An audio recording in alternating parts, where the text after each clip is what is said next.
Hello friends, good evening. आइए सीखते हैं कि आज सिल्वर मिनी में क्या परफॉर्मेंस होने वाली है, उसके पीछे क्या लॉजिक है। जो मैंने मॉर्निंग में एनालिसिस किया था उसके पीछे क्या सेंटीमेंट्स थे, सारे आपके लिए वन बाय वन करके लॉजिक विद एनालिसिस आपके लिए मैं लेके आता हूँ। और डेली में मॉर्निंग के एनालिसिस, इवनिंग के एनालिसिस, साथ में जो भी रेंज का फॉर्मेशन होता है या फिर ट्रेंडिंग मार्केट होता है। मार्केट दो टाइप के होता है जनरली, एक होता है ट्रेंडिंग मार्केट, एक होता है कि कोई कंसोलिडेट कर रहा है या फिर एक्यूमुलेट कर रहा है या फिर डिस्ट्रीब्यूशन कर रहा है। इस तरह के मार्केट्स होते हैं बेसिकली। तो उसमें हमें जो ट्रेंडिंग मार्केट होता है वो ट्रेडर के लिए बहुत ज़बरदस्त होता है। उसको हम पकड़ने की जब भी कोशिश करते हैं तो वहाँ पे हमें बहुत ज़बरदस्त मूव मिलता है। और उसके बेस में मेरी एनालिसिस रहती है। बेसिकली तीन टाइप की होती है जो कि मैं ऑलरेडी आपको बता चुका हूँ। तो फ्रेंड्स, अगर आपको कुछ लर्निंग करना है, सीखना है सिल्वर माइक्रो और सिल्वर मिनी के बारे में, तो मेरे चैनल को लाइक सब्सक्राइब करिए, बेल आइकन दबाना मत भूलिए। टेलीग्राम चैनल का लिंक मैंने ऑलरेडी दे रखा है। यहाँ पे मैं टाइम टाइम पे आपके लिए चार्ट पोस्ट करता रहता हूँ, जिसपे मैं अपने सेंटिमेंट्स, जो मेरी एनालिसिस रहती है, वो सारी चीज़ें मैं यहाँ पे आपके लिए डालता रहता हूँ कि जिससे आपकी लर्निंग होती रहे। अब हम चलते हैं सिल्वर मिनी में। तो सिल्वर मिनी की अगर हम बात करते हैं फ्रेंड्स, तो स्टार्टिंग जो मैंने मॉर्निंग में किया था कि मार्केट अगर ऊपर निकलता है और 68,800 के ऊपर निकलने के बाद में ट्रेंड लाइन का फर्स्ट रेजिस्टेंस निकल के आएगा, उसके बाद 69,000 का रेजिस्टेंस निकल के आएगा। लेकिन आज का जो ओपनिंग होता है वो निगेटिव में हो जाता है। और निगेटिव में ओपनिंग होने के बाद में जो कल की क्लोजिंग पॉइंट थी, जो कि 68,600 700 के अराउंड में थी, ये जो क्लोजिंग पॉइंट था, इसको मार्केट ने एक बार भी टच करने की कोशिश नहीं किया। और ओवरऑल जो आप ट्रेंड देख रहे हैं, धीरे धीरे करके निगेटिव बना हुआ है। और नीचे से मार्केट ये यहाँ पे 68,000 को एक बार फिर से टच करने के लिए आया, जो हमारी कल की लाइन थी। तो मार्केट एक बार आया था, टच किया, रिकवरी किया, दोबारा धीरे धीरे घूमता टहलता हुआ आया 68,000। अब दोबारा ये 400-500 पॉइंट रिकवर कर गया है।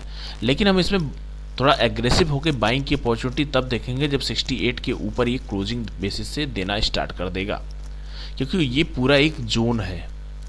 अगर इस जोन पे ट्रैप हो जाएंगे तो हमें प्रॉब्लम हो जाएगी। थोड़े बहुत आप यहाँ पे स्कैल्पिंग कर सकते हैं कि एंट्री किया, आपके फेवर में चल रहा है तो तुरंत उसको एग्जिट भी कर लीजिए, थोड़े बहुत प्रॉफिट बुक करते रहिए। लेकिन बहुत मेजर अभी मार्केट ट्रेंडिंग में नहीं बनता हुआ दिख रहा है, तो इस वजह से अभी मैं यहाँ पे बहुत ज़्यादा बाइंग की अपॉर्चुनिटी बनती हुई नहीं देख रहा हूँ।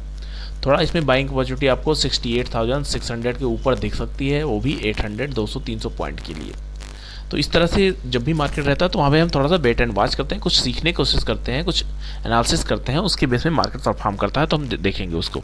ये देखें ट्रेंड लाइन जो मैंने ड्रा किया था, मार्केट दोबारा यहीं आके स्टिक किया है, उसके बाद में डाउन साइड आने की कोशिश किया। और ये कैंडल जो बनी है पूरे दिन की ऑलमोस्ट हाफ डे की, इसने क्लोजिंग को पूरा पूरा किल किया है। अब अगर इन केस इसकी क्लोजिंग इसके ऊपर हो जाती है, 68,600 के ऊपर निकलता है, तो फिर आप इसमें थोड़ी सी बाइंग कर सकते हैं, लेकिन बहुत स्ट्रांगली बाई मत करिएगा। और नीचे के लिए अगर सेलिंग की अपॉर्चुनिटी हमें मिलती हुई दिखेगी तो हम थोड़ा सा इसमें सेल साइड देख सकते हैं। दोबारा 68,000 को लेवल को टच करने के लिए आएगा, जो इसके लिए स्ट्रांग सपोर्ट बने हुए हैं। और ऊपर रेजिस्टेंस भी हो गया है, जो कल की क्लोजिंग थी, अगर हम उसकी मार्किंग कर लेते हैं तो 68,630 के अराउंड में ये इसके लिए अभी स्ट्रांग रेजिस्टेंस का काम करने वाली है। Daily time frame, hourly time frame में जो हमारा ट्रेडिंग सेटअप है अभी बनता हुआ दिख रहा है। तो मार्केट धीरे धीरे करके ऊपर जाने की कोशिश कर सकता है। 68,000 से इसने कुछ पिक किया है, अगर हो सकता है तो ऊपर निकलेगा, वेल एंड गुड है। हमें ट्रेड नहीं मिलेगा तो हम इसमें कोई प्रॉब्लम नहीं, लेकिन हम बाइंग की अपॉर्चुनिटीज़ के ऊपर 600 के ऊपर ही देखेंगे, उससे पहले हम इसमें बाइंग नहीं करने वाले हैं। नेक्स्ट अगर हम 4 आवर में देख लेते हैं फ्रेंड्स, तो 4 आवर के सेटअप के लिए आपको थोड़ा सा व्यू ऑल क्लियर होता हुआ दिखेगा। 4 आवर में अगर हम देखने की कोशिश करते हैं तो मार्केट ने रिकवर तो किया है, वो भी 68,000 से ऊपर गया है।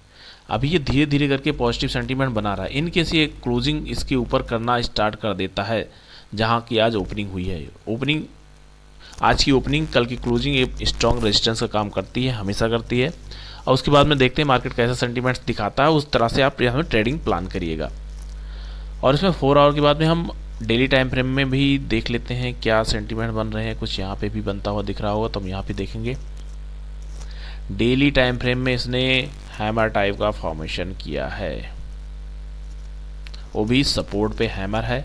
लेकिन अभी जब तक कि कल भी एक हैमर टाइप का ही था, आज भी हैमर टाइप का है। तो जब तक ये इसके ऊपर नहीं निकलता बाइंग अपॉर्चुनिटी नहीं बनती हुई दिखेगी। लेकिन बहुत ज़्यादा बाइंग की अपॉर्चुनिटी आप यहाँ भी मत देखिएगा, थोड़ा टेक केयर करके ही ट्रेडिंग करिए। अग्रेसिव होकर बाइंग हमें फिलहाल आज के लिए मैं तो नहीं करने वाला हूँ। अगर आपका रिस्क रिवार्ड बनता है तो आप वहाँ पे प्लान कर सकते हैं, वो आपके ऊपर डिपेंड करता है। अब एक हाई की अगर इसका आप देखते हैं तो इसने हाई लगाया है 68,542। देखते हैं मार्केट क्या करने वाला है। अगर ये डाउन साइड जाएगा तो मैं इस पर थोड़ी सी सेल साइड की अपॉर्चुनिटी देखूंगा। अगर ऊपर बाइंग साइड में जाता है तो थोड़ा सा पॉइंट यहाँ पे आप लीजिएगा, जैसा मैंने अभी बताया है। तो फ्रेंड्स, ये हमारी भी आज की एनालिसिस है। आज का व्यू हमारा न्यूट्रल है, मार्केट जिधर मूव करेगा उस साइड में हम वेट एंड वॉच करने वाले हैं। थैंक यू फ्रेंड्स, लाइक करिए, कमेंट करिए, सब्सक्राइब